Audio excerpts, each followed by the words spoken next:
これで一応植え替え完成ですね。であとはこれをお水をかけるんですけど、最初植え替えをした時の一発目の水はですね、下からどうしても茶色い水が出ますので、それが茶色い水が透明になるまでですね、土を飛ばさないようにこうじわーっと水をあげながらしっかり水をかけてあげて、細かな赤玉なんかでも細かな粒がありますから、そういうのも洗い流す意味もあってですね、下のから出てくる水が透明になるまでしっかりかけてあげてください。で次2回目以降はですね、今度はかけた時に下から水が出るのを確認していただければ大丈夫ですので、1回目だけは茶色い水が透明になるまでしっかりかけていただくといいかと思います。はい、こんな感じで、植え替えを2月3月ですね、松の場合、黒松もこういう五葉松も同じですので、やっていただけるといいかと思います。ありがとうございました。さあ、大場さん、質問です。はい。これ外国の方です。はい。あなたのビデオはいつもと違って楽しいです。モフモフ君の動画。ありがとうございます。はい、質問させてください。はい。アトラスシーダグラウカペンデュラの発芽を遅らせるには8月か9月にその年の成長をカットするのでしょうか、それとも別の方法を取るのでしょうか。このアトラスシーダ自体はですね、去年の春にうち来たんですけど、とにかく今までに育てたことないし、国内にはあまりないんですね、あれはですね、正直な話で、盆栽としてあれをやってるのもちょっと私は見たことがないですし、昨年ちょっと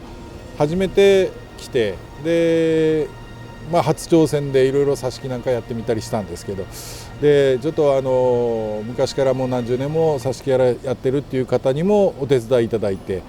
何人かでちょっとこうやってみたんですね。で場所が違えばまたちょっと違いますからね、そういった意味もあって3人ぐらいでやってみたんですけど、全員失敗したと。でうちでも、結構長いこと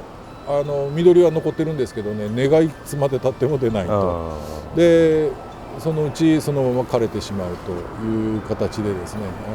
昨年はちょっと全員で失敗をしてしまったと。でもともとあんまりあれを増やす方法としては接ぎ木みたいなことを言われるんだけど、じゃあ何に継ぐのかというのもあってですね、正直まだあれ以来何も進展しておりません。だから逆にそのお手入れなんかもですね、そういう芽をあれを遅らせる方法ですか。そうちょっとよく分かりません。はい、ごめんなさい。ちゃんと答えがあるといいんですけどね、それがちょっと、アトラスシーダに関してはちょっと分かりません。はい、まだ手探り状態ってことですね。そうですね。まだ今昨年ちょっと挑戦して、申し訳ないけど失敗してしまったと。で本体はまだ全然元気にありますので、また今年ちょっといろいろとあの手この手でやってみようかなとは思っております。はい、あれがうまくいくと綺麗であれでしょうけどね。春なんか新芽結構綺麗でしたからね。また今年も、そういうのを見れるかなとは思いますけど、はい、また挑戦したいと思います。すみません。ありがとうございます。もう一つ、はい、小鉢セット。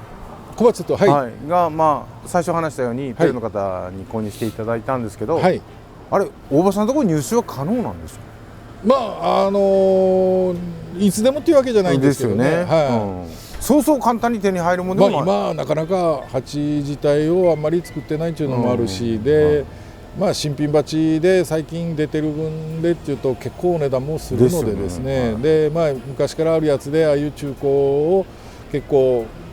他県は分からないですけど、宮崎では結構ああいう中古鉢を探す方多いので、なるだけ安くで仕入れて安くで売るという形をとってますので、一年中いつでもというわけじゃないですけど、今回はちょっと数が少しありますのでね、そんなんで、YouTube の方でもちょっと出させていただいたんですけど、いろいろと反響あって、注文も、来ておりますので、非常にありがたいことで。早い者勝ちです。そうですね、もう限りはありますからね、サイズが大きくなると、ま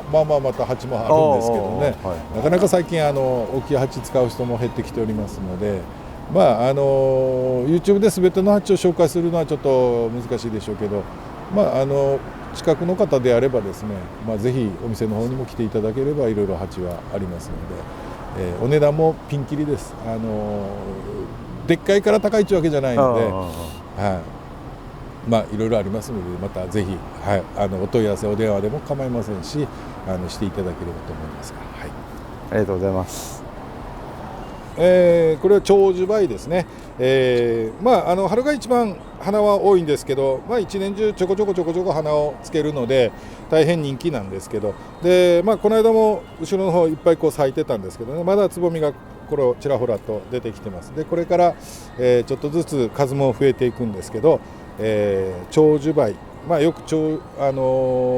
縁起物やという方もいらっしゃるんです。長寿という字が使ってありますのでね、縁起物だという方もよくいらっしゃるんですけど、ほっといたら伸びるのは伸びるんですけど、木自体が太るのにものすごい年数がかかるので、成長が遅い木ですから、逆言ったら、盆栽向きといいますかね、で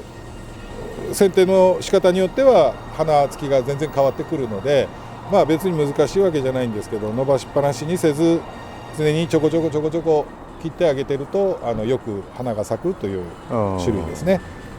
新芽が出てる部分見たら分かると思うんですけど、これ全部新芽なんですね、だから葉っぱを1枚ぐらい残して、1枚か2枚残して切ってあげると。この辺からトゲがあるので、この場合はこの辺で切ってもらってもこの枝としては花は出ますけど、大体でも刈り込んであげた方が花つきは良くなりますね。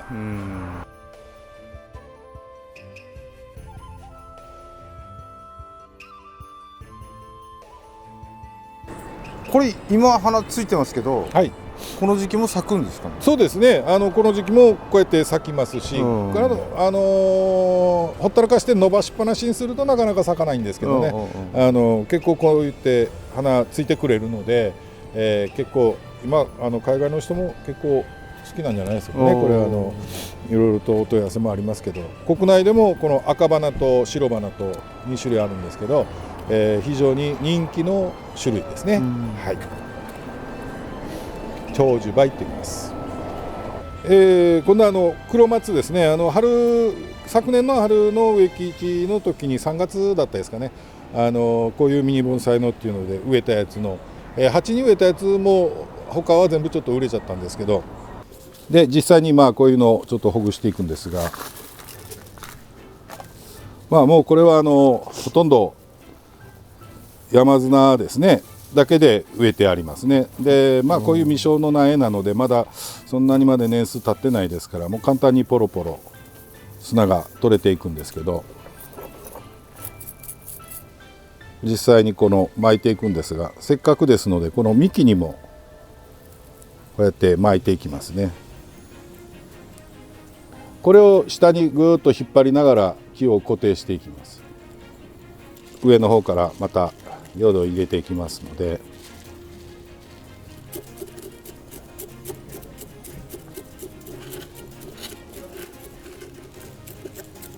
これが1個残ってるやつですね。あの時植えたやつがですね、今こんな状態ですね。まだ今年の芽も綺麗なのが出ておりますので、また、6月末か7月頭ぐらいに芽切りをしてあげて、また枝数を増やしていくというお手入れ法を取っていくといいかと思います。今こんな感じです。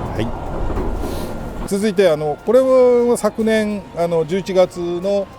木市の時にですね、石突きということでやったやつですね。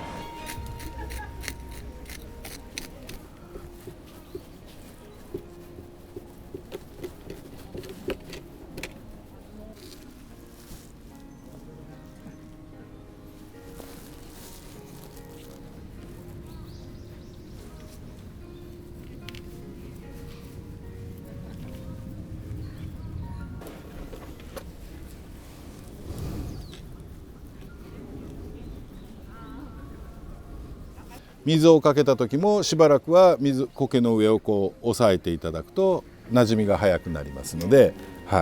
今ちょっとこんな状態ですね。寒さに当たるとこの心拍って葉っぱが茶色くなってくるんですけど、これもっともっと、宮崎予想に比べるとちょっと暖かいですからね、まだあれなんですけど、寒さに当てると、全部がこう茶色くなります。それでよく枯れてるんやないかってこう心配される方もいるんですが、もう全体が茶色くなるのはごく当たり前というか普通というかですね、置き場所にもよりますけど、で春暖かくなってくると緑が全部戻りますので、その辺では大丈夫なんですけど、秋の木11月ですね、その時に仕立てたこの石突きですね、今もこうやって元気にしております。はい。続いてこれは糸魚川心拍ですね。今世界中で結構人気の種類ですね。その中でもこれは山木といいますか自然木ですね。なかなか、こう見えて